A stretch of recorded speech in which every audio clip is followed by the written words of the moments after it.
ममता कपूर का प्रणाम दोस्तों। स्वागत है आपका मेरे हिंदी भाषा बेसिक चैनल पर। ओरे ताल मिले नदी के जल में, नदी मिले सागर में, सागर मिले कौन से जल में। ओशियनोग्राफी कभी न खत्म होने वाली जिज्ञासाओं का समंदर है। तो दोस्तों इस वीडियो में मैं आपके साथ शेयर कर रही हूँ समुद्र के कुछ पर्यायवाची शब्द। समुद्री सुरंगें क्या है, समुद्र के गर्भ में क्या है, समुद्र के किनारे टहलने के फायदे और नुकसान, लहरें क्यों बनती हैं और इसका पानी खारा क्यों होता है, वेव ब्रेकर क्या है। समुद्र को सागर, पयोधि, उदधि, पारावार, नदीश, जलधि, सिंधु, रत्नाकर, वारिधि आदि नामों से भी जाना जाता है। महासागर में ढेरों जानकारी के खजाने छिपे हुए हैं। समुद्र में उठती लहरें इतने प्यार से आके पैरों को छू जाती हैं, लगता ही नहीं है कि इन्होंने बड़ी बड़ी कश्तियों को, जहाज़ों को डुबोया होगा। समुद्र की उत्पत्ति कैसे हुई, आइए जानते हैं। जब पृथ्वी धीरे धीरे ठंडी होने लगी तो वे उसके चारों तरफ गैस के बादल फैल गए। ठंडे होने पर ये बादल काफी भारी हो गए और उनसे लगातार मूसलाधार वर्षा होने लगी। लाखों साल तक ऐसा ही होता रहा। पानी से भरे धरती की सतह के विशाल गड्ढे बाद में समुद्र कहलाए। समुद्री लहरों, भूकंपों और ज्वालामुखी के कारण समुद्र में गुफाएं बनती हैं। ये समुद्री सुरंगें पानी से भरी हुई हैं और इन सुरंगों का पानी इतना साफ होता है कि गोताखोर पूरी सुरंग का मजा ले सकते हैं। समुद्र की गहराई के इस 1% में रहने वाले जीवों और वनस्पतियों के किस्मों के बारे में वैज्ञानिक जानकर हैरान रह गए। इन महासागरों के गर्भ में अद्भुत जीव जंतु, दुर्लभ पौधे और हैरान कर देने वाले बैक्टीरिया मौजूद होते हैं। वैज्ञानिक कहते हैं कि समुद्र में जीव जंतुओं की 2 लाख से अधिक प्रजातियां विचरण करती हैं और बैक्टीरिया की 35,000 प्रजातियां, वायरस की 5,000 और एक कोशीय पौधों की लगभग 1.5 लाख की प्रजातियां। इसी तरह समुद्र में हजारों छोटे और बड़े पर्वत पाए जाते हैं। अब तक 1 लाख समुद्री पहाड़ों का पता लगाया जा चुका है और इन पहाड़ों की ऊंचाई लगभग 1 से 3 किलोमीटर होती है और ये अधिकतर पानी के अंदर ही डूबे हुए होते हैं। और जो ऊपर आ जाते हैं, जो चपटे होते हैं, उनको द्वीप कहा जाता है, जिनको हम आइलैंड के नाम से भी जानते हैं। ये समुद्र के किनारे में और मेरे पीछे बड़े बड़े वाई शेप में हेवी पत्थर रखे हुए हैं, जिनको वेव्स ब्रेकर कहा जाता है। समुद्र की सीमा को तो हम नहीं बांध सकते, लेकिन उसकी उठती हुई लहरें जो कि तटीय क्षेत्र में आने लगती हैं, उनको बांधने के लिए इन पत्थरों को प्रयोग में लाते हैं।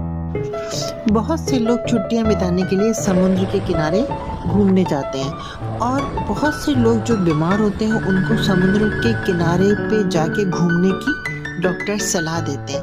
आइए जानते हैं क्या है समुद्र के किनारे का रहस्य।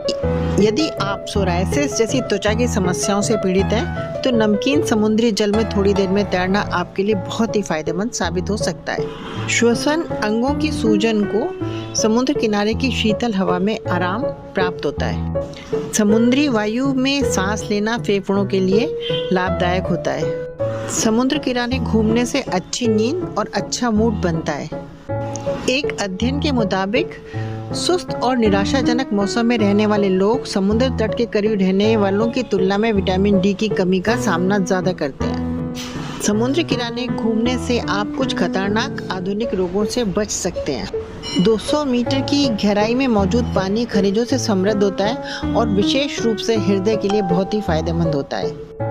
प्रत्येक समुद्र की आवाज भी रहस्यमयी है और ये जरूरी नहीं है कि जो आवाजें आ रही हैं वह लहरों की हो या हवाओं की ही हो।